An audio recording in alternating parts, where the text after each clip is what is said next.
श्री शिवाय नमस्तुभ्यम। हर हर महादेव। प्रिय भक्तों, जय श्री कृष्णा, राधे राधे।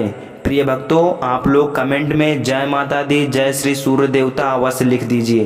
प्रिय भक्तों, 21 सितंबर साल 2025 दिन रविवार को पड़ रहा है सूर्य ग्रहण और इसी दिन अमावस्या तिथि भैया पड़ रही है।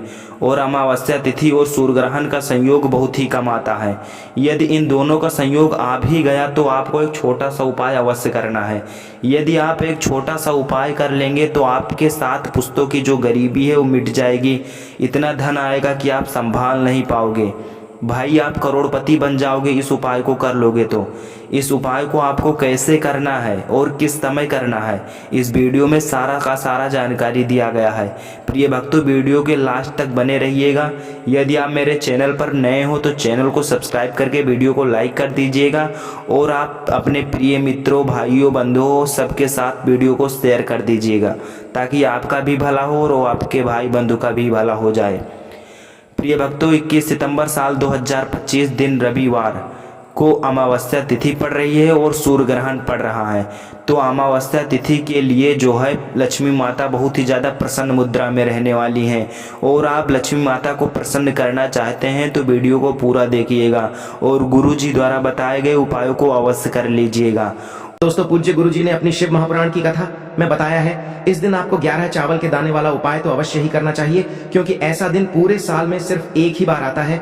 और दोस्तों, आप सभी लोग जानते हो कि श्राद्ध अमावस्या का अगर सबसे बड़ा कोई उपाय है तो वो 11 चावल के दाने वाला उपाय है। तो दोस्तों, इस अमावस्या के दिन आप लोगों को इस 11 चावल दाने वाले उपाय को जरूर करना है।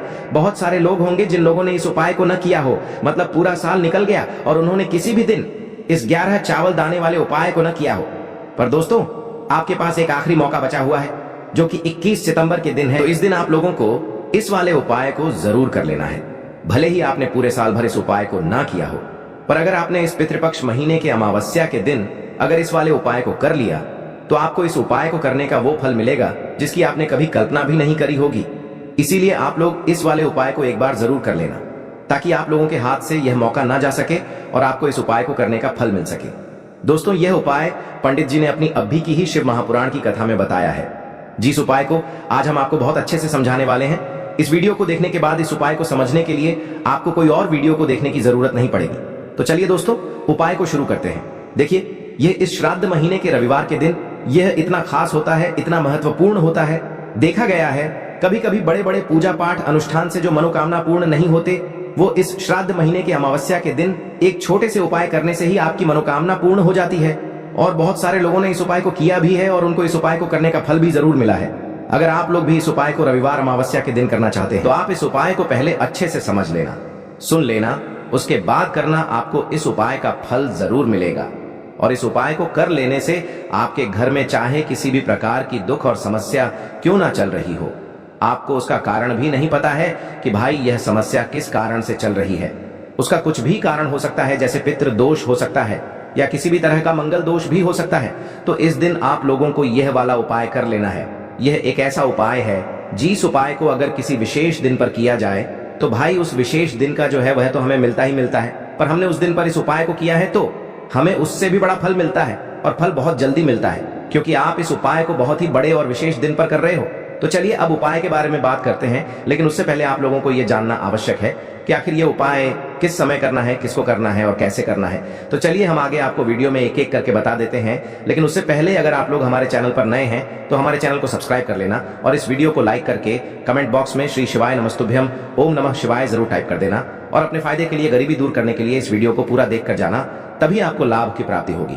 यदि आज आपने वीडियो को बीच बीच में से देखा, काट काट कर देखा, तो आपको जीवन में कभी सफलता हासिल भी नहीं होगी। दोस्तों, इस 11 चावल के दाने वाले उपाय को हमें इस अमावस्या के दिन कैसे करना है, किसको करना है, किस समय करना है और कहां पर करना है, ये सारे सवालों के जवाब आपको इस वीडियो में मिल जाएंगे। और जो ये वीडियो देखेगा भाई, उसको 11 चावल के दाने वाला उपाय जरूर करना चाहिए, क्योंकि इस दिन एक चावल के दाने का भी बहुत ही बड़ा और विशेष महत्व होता है। और जब बात आ जाए 11 चावल के दाने की तो ये सोने पे सुहागा वाली बात हो जाती है और ये एक बहुत ही बड़ा उपाय हो जाता है इस रविवार अमावस्या का। तो अब दोस्तों, इस 11 चावल के दाने वाले उपाय को आखिर करना किसको है, सबसे पहले हम लोग वो बात जान लेते हैं। तो देखो, घर की जो बड़ी माताएं बहनें होती हैं, उन माताओं बहनों में से कोई भी एक बड़ी माता बहन इस वाले उपाय को कर सकती है। और दोस्तों, अगर आप चाहें तो अपने घर में से सभी सदस्यों को भी इस उपाय को करवा सकते हैं। अगर किसी व्यक्ति की खुद की कोई मनोकामना है, खुद की कोई दुख और परेशानी है जो कि वह अपने लिए ही करना चाहता है इस वाले उपाय को, तो वह खुद अपने लिए भी कर सकता है। बाकी अगर कोई घर में से ऐसा है जो कि अपने पूरे घर परिवार की सुख और शांति के लिए ये वाला उपाय करना चाहता है तो भाई वह भी कर सकता है, उसमें भी कोई दिक्कत वाली बात नहीं है। कहने का मतलब ये है कि इस उपाय को हर एक सदस्य भी कर सकता है और पूरे घर परिवार के सदस्य के लिए घर की बड़ी माताओं बहनों में से कोई एक माता बहन भी कर सकती है। माताएं बहनें अगर घर में उपस्थित न हो या वो यह वाला उपाय न कर पा रही हो तो फिर घर का कोई बड़ा सदस्य भी इस 11 चावल के दाने वाले उपाय को कर सकता है, चाहे फिर वह पुरुष ही क्यों ना हो, उसमें कोई भी दिक्कत वाली बात नहीं है। अब दोस्तों, इस 11 चावल के दाने वाले उपाय को हमें करना कहां पर है? हमें इसे शिव जी के मंदिर में जाकर करना है। बहुत सारे लोग प्रश्न करते हैं हर एक उपाय को करते समय क्या हम इस उपाय को घर पर कर सकते हैं? तो इस वाले उपाय को आप घर पर नहीं कर सकते हो। इस वाले उपाय को करने के लिए आपको शिव जी के मंदिर ही जाना पड़ेगा। उसके बाद में दोस्तों जो अगला प्रश्न निकल कर आता है वो यह आता है इस उपाय को लेकर कि आखिर इस उपाय को हमें किस समय करना है, सुबह के समय करना है कि शाम के समय करना है। तो देखो, इस वाले उपाय को आप लोग सुबह के समय भी कर सकते हो और शाम के समय प्रदोष काल में भी कर सकते हो। अब अगर आप पूछो कि भाई सबसे उत्तम समय कौन सा रहेगा इस 11 चावल के दाने वाले उपाय को करने का, तो हम आपसे बस यही कहेंगे कि इस उपाय को आप सुबह के समय करेंगे तो ज्यादा बेहतर होगा। बाकी अगर प्रदोष काल शाम के समय भी करेंगे तो भी अच्छा होगा, उसमें कोई भी दिक्कत वाली बात नहीं है। तो अब दोस्तों जो अगली सबसे बड़ी और महत्वपूर्ण बात आती है वो यह आती है कि सुबह अगर हम उपाय को करेंगे तो हमें कितने बजे से लेकर कितने बजे तक के बीच में करना है, और शाम के समय प्रदोष काल में करेंगे तो हमें कितने बजे से लेकर कितने बजे के बीच में करना है। तो देखो, सुबह जितनी जल्दी हो सके आप उपाय को करने की कोशिश करना। बाकी अगर किसी कारणवश लेट भी हो जाओ, थोड़ी देर भी हो जाए, तो 10 या 11 बजे तक भी आप उपाय कर लेना, पर 12 बजे से ज्यादा देरी न हो, ठीक है? इस बात का ध्यान रखना। उसके बाद में दोस्तों अगर शाम के समय प्रदोष काल की बात करें, प्रदोष काल का जो समय होता है वो शाम के 6 बजे से शुरू हो जाता है। मतलब शाम के 6 बजे से लेकर 7 बजे के बीच का जो समय होता है ये समय प्रदोष काल का समय होता है। पर अभी जो मौसम चल रहा है इस मौसम में जो है शाम बहुत देरी से होती है, तो आप इस उपाय को 7 या 8 बजे के बीच में भी कर सकते हो। मतलब शाम के 6 बजे से रात 8 बजे के बीच में आप कभी भी इस वाले उपाय को कर सकते हो, उसमें कोई भी दिक्कत वाली बात नहीं है। अब दोस्तों यहाँ पर इस उपाय को लेकर एक और सबसे बड़ी बात ये निकल कर आती है कि इस 11 चावल के दानों को हमें लेना कहां से होता है, और हमें इस उपाय को करने के साथ में क्या और कुछ भी सामग्री ऐसी होती है जो शिव जी के मंदिर लेकर जानी पड़ती है।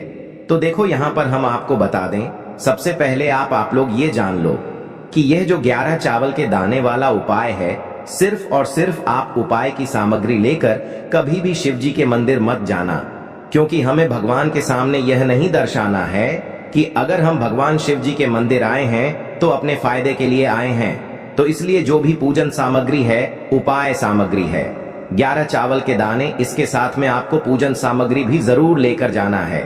देखो, अगर सुबह के समय उपाय कर रहे हो तो सीधी सी बात है, 1 लोटा जल तो आप लेकर जाओगे ही जाओगे। वही 1 लोटा जल अगर मिट्टी का जल हो तो बहुत अच्छा रहेगा। मिट्टी का जल कैसे बनाया जाता है इसके लिए हमने पहले से बहुत सारी वीडियोस बना दी है। आपके पास इस दिन एक आखिरी मौका रहेगा मिट्टी का जल शिव जी पर चढ़ाने का और उपाय को करने का। बहुत बड़ा आपको इस दिन फल मिलेगा। तो इसलिए इस दिन हो सके तो भाई मिट्टी का जल चढ़ाना, तो अपने साथ में कम से कम 1 लोटा जल तो आपको लेकर जाना ही जाना है। अगर मिट्टी का जल नहीं है तो घर का जल भी आप इस्तेमाल कर सकते हो। इसके अलावा जो भी पूजन सामग्री है, देखो 11 चावल के दाने ये अलग आपके रहेंगे और जो आपकी पूजन सामग्री रहेगी वो अलग रहेगी।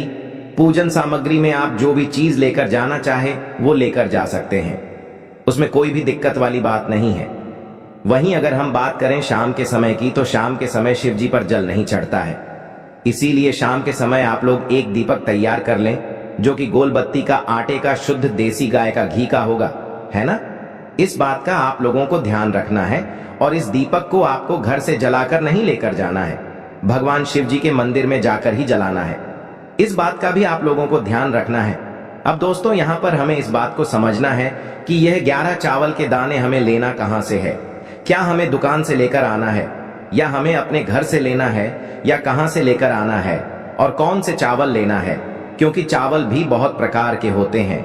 तो देखो, इन सभी सवालों के जवाब आप लोग एक बात में सुन लो कि भाई ये जो उपाय है, इस उपाय में आपको ये नहीं देखना है कि भाई कौन से चावल है, कौन से चावल नहीं है। बस जो भी चावल ले रहे हो वो चावल का दाना सबूत होना चाहिए, मतलब साबुत होना चाहिए, टूटा हुआ नहीं होना चाहिए, कटा पिटा नहीं होना चाहिए। ये बात आपको ध्यान रखना है। बाकी आपका चावल बासमती हो या सादा चावल हो या कोई सा भी चावल हो, उसमें कोई भी दिक्कत वाली बात नहीं है। तो सीधी सी बात है कि आपके घर के रसोई घर में जहां पर आप भोजन बनाते हो, वहां पर जो भी चावल आपके उपस्थित हो, उन चावलों में से अपनी एक कटोरी भर लेना या एक मुट्ठी चावल अलग से निकाल कर रख लेना, क्योंकि हम 11 चावल ही यहाँ पर इस उपाय में लेने वाले हैं। तो हमें यह चावल के दाने गिनकर निकालने पर डढ़ेंगे। इस बात का आप लोगों को ध्यान रखना है। तो अपने उस चावल की कटोरी में से या चावल में से 11 ऐसे चावल के दाने आप लोग निकाल लो, जो कि टूटे हुए ना हो, कटे पिटे ना हो, जिनमें कोई दाग न लगा हुआ हो, है ना। अच्छे साबुत चावल के दाने 11 दाने आप लोग निकाल कर रख लो और इन्हें किसी भी एक कागज की पुड़िया में या किसी एक छोटी सी कटोरी में आप लोग रख लो, ताकि यह सुरक्षित रहे। आपके एक भी चावल का दाना इधर उधर ना हो और आपका उपाय भी पूरा अच्छे से हो जाए।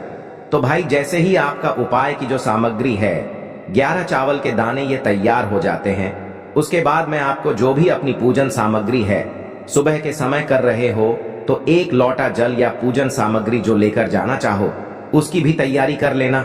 और शाम के समय जा रहे हो तो भाई अपना जो दीपक है उसे तैयार कर लेना, ठीक है। और उपाय को करते समय शुद्धता का विशेष रूप से ध्यान रखना, ठीक है। सुबह सुबह स्नान करने के बाद ही उपाय को करने की आप लोग तैयारी करना। उसके बाद अगर शाम के समय की बात करें तो शाम के समय आपको स्नान करने की जरूरत नहीं है, पर शुद्धता का ध्यान रखना है। आपको स्नान तो नहीं करेंगे, आप हाथ मुंह धोकर भी इस वाले उपाय को शाम के समय प्रदोष काल में कर सकते हैं। इसमें कोई दिक्कत वाली बात नहीं है। तो आप अपने उपाय की पूरी सामग्री तैयार करके आपके पास ही में जो आपका शिव मंदिर हो वहां पर पहुंच जाइए। सबसे पहले शिव मंदिर में जाकर आप लोगों को उपाय नहीं करना है, पहले भगवान के दर्शन करना है, भगवान से आशीर्वाद प्राप्त करना है, फिर शिव जी की शिवलिंग के पास में आना है। शिवलिंग के पास में आने के बाद आप जो पूजन सामग्री लेकर आए हुए हैं, जैसे कि सुबह गए हुए होंगे तो 1 लोटा जल और जो भी पूजन सामग्री लेकर आए हैं, आप उनसे भगवान शिव जी की पूजन कीजिए। सबसे पहले तो 1 लोटा जल ही चढ़ेगा, उसके बाद में आपकी पूजन सामग्री चढ़ेगी। उसके बाद में अगर दोस्तों शाम के समय अगर आप इस उपाय को कर रहे हो तो अपने साथ में कम से कम एक जो दीपक है गोल बाती का, जो आप अपने साथ में लेकर गए हो, उस दीपक को मंदिर में जाकर अपनी माचिस से जलाना है और उस दीपक को शिवलिंग के पास में रखना है, ठीक है। इस दीपक को रखने के बाद ही आप लोगों को अपना ये वाला उपाय शुरू करना है। और दीपक को ज्यादा पास में मत रखना, वैसे भी गर्मी पड़ रही है, भगवान शिव जी को आंच नहीं लगनी चाहिए, है ना। तो भाई, जैसे ही आपकी पूजा अर्चना हो जाती है, आप भगवान शिव जी को प्रसन्न कर लेते हैं। उसके बाद में शिवलिंग के पास ही में आप कहीं पर बैठ जाइए, सामने या आसपास जिस जगह पर आपको बैठना हो वहां पर बैठ जाइए और अपने वह 11 चावल के दाने अपने सामने निकाल कर रख लीजिए, क्योंकि अब यहाँ पर उपाय को यहाँ पर करने की आपको तैयारी करना है। और इस तरीके से जब आप उपाय करेंगे, पूजन सामग्री करने के बाद, पूजन अर्चना करने के बाद, तो आपको उपाय का फल बहुत जल्दी और बहुत बढ़ा होकर मिलेगा। तो अपने 11 चावल के दाने अपने सामने निकाल कर रख लेना। और यह जो उपाय है यह आपकी सीधे हाथ की हथेली से होगा, इसलिए इस बात का भी विशेष रूप से ध्यान रखना है। तो सीधे हाथ की हथेली का प्रयोग करके ही आप लोग अपना इस वाले उपाय को करना। पर अपने सामने जो भी आपकी कागज की पुड्डियां है उसको खोल कर रख लो, या कटोरी है तो भाई उसे अपने सामने रख लो और अपने वह 11 चावल के दाने निकाल लो। ठीक है। उसके बाद में दोस्तों अब आपको क्या करना है कि शिवलिंग आपके सामने होगी, तो आपने वह 11 चावल के दाने एक एक करके आपको शिव जी के शिवलिंग के ऊपर चढ़ाना है। कहां पर चढ़ाना है? शिवलिंग के ऊपर चढ़ाना है, और कहीं पर भी नहीं चढ़ाना है। आपको अपने हथेली से तो शिवलिंग के ऊपर चढ़ना है, भले ही फिर वो अपने आप जलाधारी पर गिर जाए या मतलब वहीं पर गिर जाए, उसमें कोई दिक्कत वाली बात नहीं है, पर आप चढ़ाओ शिवलिंग के ऊपर ही। तो आपको क्या करना है? अपना पहला चावल का दाना उठाना है, श्री शिवाय नमस्तुभ्यम बोलना है और शिवलिंग पर चढ़ा देना है। इसी तरीके से दूसरा चावल का दाना उठा है, शिवलिंग पर चढ़ाना है और मंत्र बोल देना है, और फिर तीसरा चावल का दाना उठाना है, श्री शिवाय नमस्तुभ्यम बोलना है और चढ़ा देना है। इसी प्रकार से आपको पूरे 11 चावल के दाने एक एक करके शिव जी के शिवलिंग के ऊपर चढ़ाना है और भगवान से प्रार्थना करते जाना है। मतलब प्रार्थना तो आपको आखिरी में करना है, पर हर एक चावल के दाने को चढ़ाते समय श्री शिवाय नमस्तुभ्यम जरूर बोलना है। उसके बाद ही में यह चावल का दाना शिवलिंग के ऊपर आपको चढ़ाना है। जैसे ही आपके 11 चावल के दाने शिवलिंग के ऊपर चढ़ जाते हैं, तो भाई उसके बाद में आपको क्या करना है? भगवान से अपनी मनोकामना बोलना है। मनोकामना भी कब बोलना है? जब आपका 11 चावल का दाना आपके सीधे हाथ की हथेली में हो और आप उसे चढ़ाने के लिए जा रहे हो। श्री शिवाय नमस्तुभ्यम बोलकर उस आखिरी चावल के दाने को शिवलिंग के ऊपर चढ़ा देना और भगवान से फिर अपनी वह मनोकामना बोल देना, जिस मनोकामना के लिए आप लोग अपना यह वाला उपाय कर रहे हो, जिस भी दुख और परेशानी के लिए आप लोग अपना यह वाला उपाय कर रहे हो। उसके बाद में जैसे ही आप अपनी मनोकामना बोल देते हो, आपका यह वाला उपाय पूरा हो जाता है। पर दोस्तों, उपाय को करने के बाद आप लोगों को 2 मिनट भगवान शिव जी के मंत्र का जाप जरूर करना है, और मंत्र का जाप करने के बाद भगवान से एक और बार प्रार्थना करना है अपनी मनोकामना के लिए या अपनी जो भी दुख और परेशानी है उसके लिए। इसके बाद में आप लोग भगवान को देखकर भगवान से प्रार्थना करके उनसे आशीर्वाद लेकर वहां से उठ सकते हैं और अपने घर पर जा सकते हैं। बस दोस्तों, यहां पर यह वाला उपाय पूरा हो जाता है। इस तरीके से जो भी व्यक्ति छोटी छोटी चीजों का ध्यान रखते हुए इस 11 चावल के दाने वाले उपाय को करेगा, निश्चित सी बात है उसे उसकी मनोकामना जल्द ही पूर्ण होगी, और जो भी दुख और परेशानी है वो भी बहुत ही जल्दी दूर होंगे। और दोस्तों, अगर आपको हमारी ये वीडियो पसंद आई हो तो हमारे इस वीडियो को